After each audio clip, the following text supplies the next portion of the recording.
Hi, welcome to the small shed, where hopefully you'll be seeing a lot less of this in the future.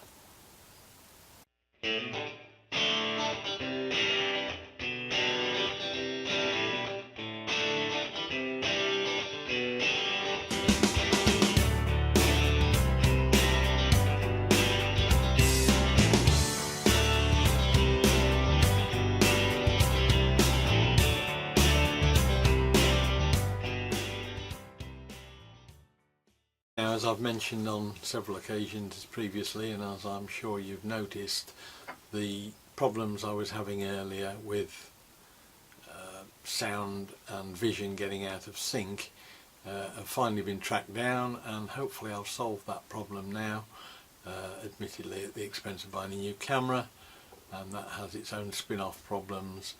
So for a few videos from now on you'll be seeing things out of focus, colour temperatures wrong and all sorts. Again, that's the difference between having a camera that's instant, like the tablet one that you just point it in the right direction and press a button, and the Canon I've got now has got a 100 and something page manual that I don't understand most of the words in, but hopefully we'll improve on that. But at least now you won't think it's your computers that's going wrong, because the sound keeps crawling away from the vision. It reached a stage where I was about 4 seconds out after an 8-minute take, which clearly just wasn't anything I could live with anymore.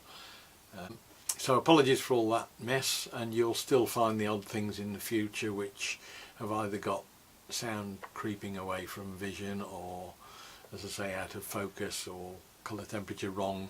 That's because a lot of the stuff is done well beforehand, and some of it's already been edited and put in into YouTube. So that's where we are with the sound and vision.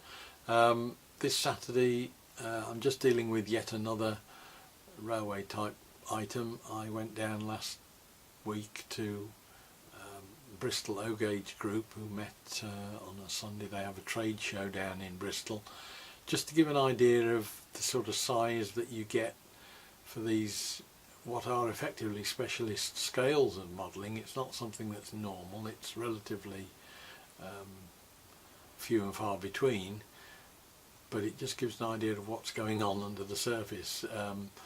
So here we are, have a quick taste of what went on at the O-Gauge show down at Bristol. It was a trade show. The intention is for members of the O-Gauge Guild and or enthusiasts to go and effectively meet the suppliers and buy stuff there. There are quite a few layouts there though as well, so it made quite a good day's out.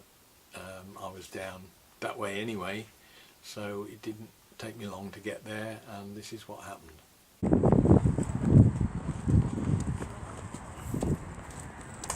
The venue was at the University of West of England. It's the Bristol University. I think my daughter went to the same university and was lodged on the same road as one of the entrances to the campus, so it's familiar territory for me. Spent a few years going up and down the motorway there, delivering stuff. It's a very nice venue, carpeted floor, and they let you in long before the actual exhibition opens so you can get some breakfast. So that was the first port of call.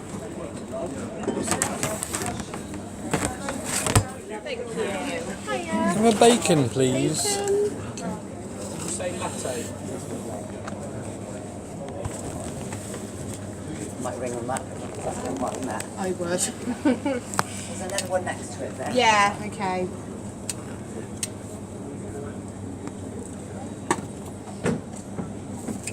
There you go. Thank you very much indeed. Thank you.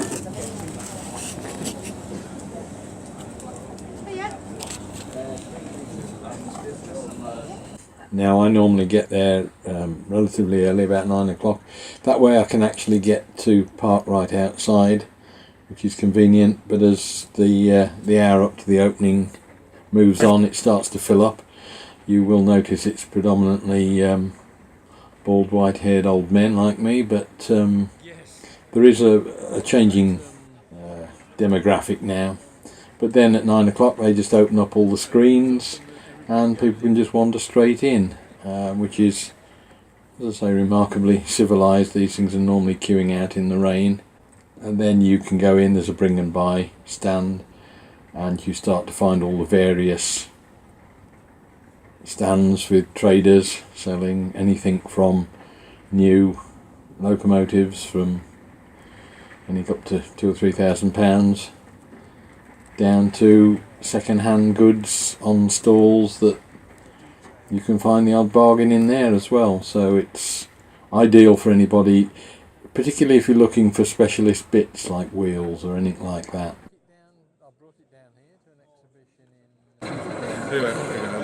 Yes.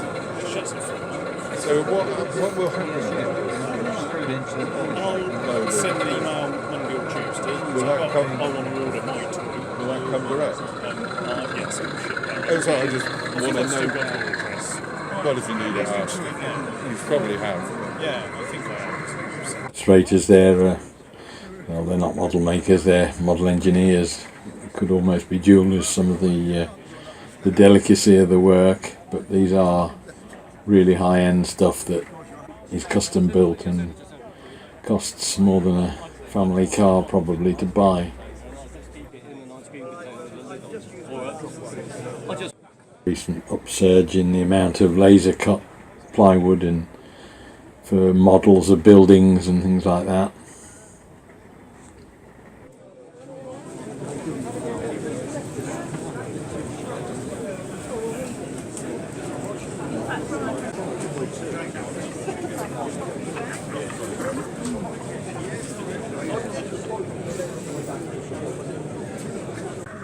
I said to him, I said, well, just do a run of 500 crew vans. We'll sell it. But no, they won't.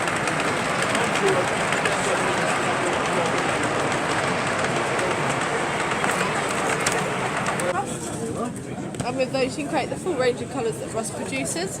Everything here's got coats of the light and the dark, so when you look at Rust it's never one flat colour, it's a whole range of colours depending on how, when and where the rust formed. It's got a gritty texture in it, so not only looks like rust, it does actually feel like...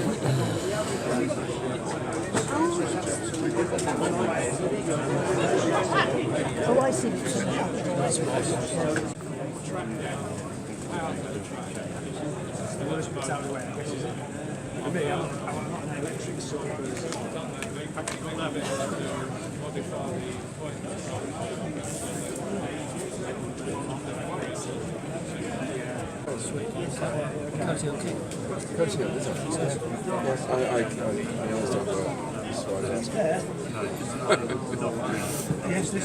No, it's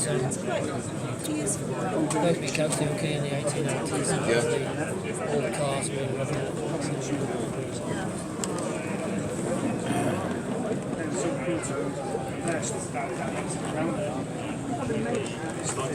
Logos having a restaurant. Quite right too.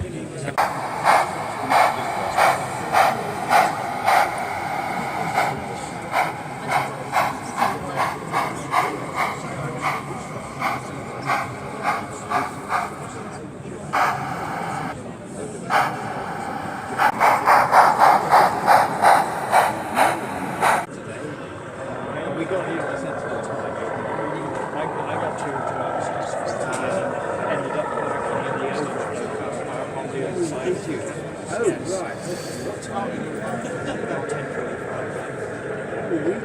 We got here about 10 minutes. We walked in through the doors and then into the car. We walked in through the doors about 2 minutes past 10. And we actually set out.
Right, yeah.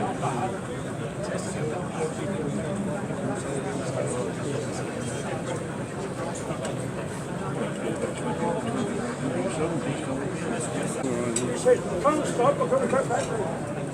Sorry, I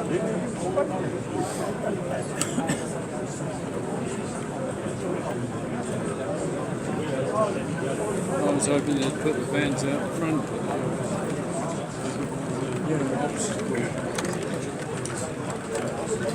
There's some bands coming in now, so we can put them on there. Have you got a room, enough room for this one? Yeah, you can put it out there.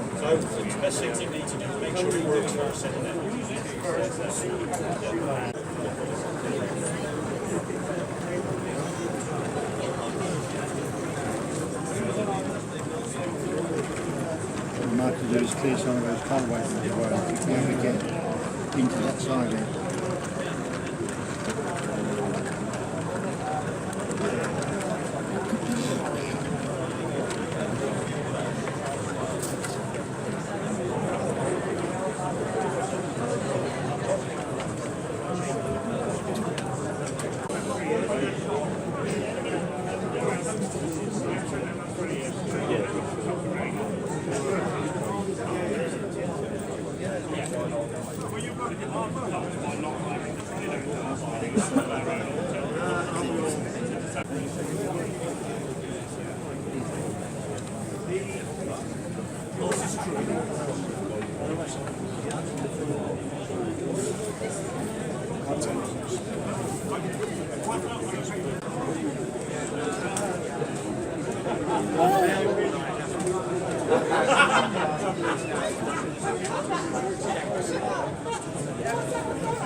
What's also useful is that they have a couple of test tracks there for people to test purchases if they've made second-hand buys or anything like that, and that's a useful facility. There's a couple of these large tracks that just let people try out things before they buy them.